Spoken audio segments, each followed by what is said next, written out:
Good morning, dear children. How are you all? Are you all fine? Okay. We have already seen the phonic sounds of letter A and B. And today we will learn the phonic sounds of letter C, letter D, letter E and letter F. Uppercase C, lowercase c, tiny c, C for Cookie the cat, C says K, C says K.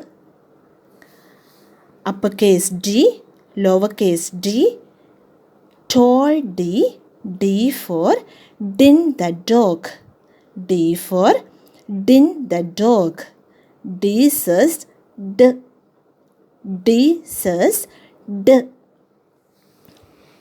Uppercase E, lowercase e, tiny e, E for Illy the elephant, E for Illy the elephant, E says A, E says A.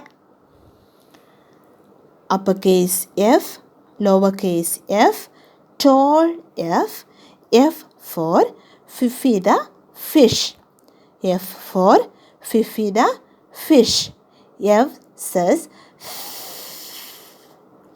F says. Okay, clear? When you get time, repeat it a number of times and study well. Okay, God bless you. Have a nice day.